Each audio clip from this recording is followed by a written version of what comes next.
Winesburg, Ohio, by Sherwood Anderson. The Book of the Grotesque.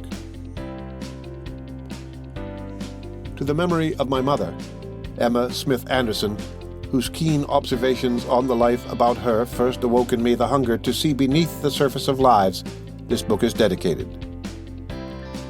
The writer, an old man with a white mustache, had some difficulty in getting into bed. The windows of the house in which he lived were high, and he wanted to look at the trees when he awoke in the morning. A carpenter came to fix the bed so that it would be on a level with the window. Quite a fuss was made about the matter. The carpenter, who had been a soldier in the Civil War, came into the writer's room and sat down to talk of building a platform for the purpose of raising the bed. The writer had cigars lying about, and the carpenter smoked. For a time, the two men talked of the raising of the bed, and then they talked of other things.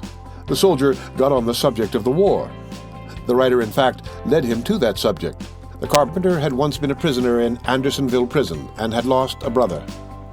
The brother had died of starvation, and whenever the carpenter got upon that subject, he cried. He, like the old writer, had a white mustache, and when he cried, he puckered up his lips, and the mustache bobbed up and down. The weeping old man with a cigar in his mouth was ludicrous. The plan the writer had for the raising of his bed was forgotten, and later the carpenter did it in his own way, and the writer, who was past 60, had to help himself with a chair when he went to bed at night. In his bed, the writer rolled over on his side and lay quite still. For years, he had been beset with notions concerning his heart. He was a hard smoker, and his heart fluttered. The idea had got into his mind that he would sometime die unexpectedly, and always when he got into bed, he thought of that. It did not alarm him. The effect, in fact, was quite a special thing and not easily explained. It made him more alive there in bed than at any other time. Perfectly still, he lay, and his body was old, and not of much use anymore, but something inside him was altogether young. He was like a pregnant woman, only that the thing inside him was not a baby, but a youth. No, it wasn't a youth.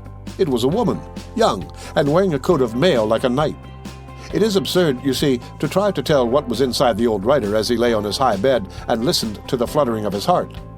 The thing to get at is what the writer, or the young thing within the writer, was thinking about. The old writer, like all of the people in the world, had got, during his long life, a great many notions in his head. He had once been quite handsome, and a number of women had been in love with him. And then, of course, he had known people, many people, known them in a peculiarly intimate way that was different from the way in which you and I know people. At least, that is what the writer thought, and the thought pleased him. Why quarrel with an old man concerning his thoughts? In the bed, the writer had a dream that was not a dream.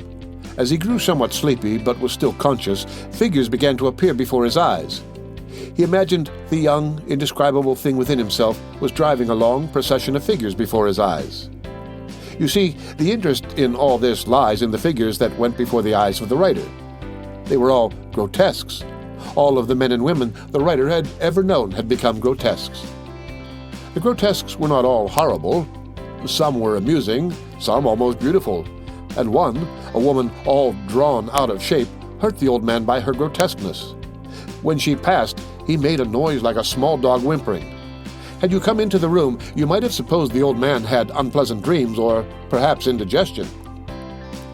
For an hour, the procession of grotesques passed before the eyes of the old man, and then, although it was a painful thing to do, he crept out of bed and began to write. One of the grotesques had made a deep impression on his mind, and he wanted to describe it. At his desk, the writer worked for an hour.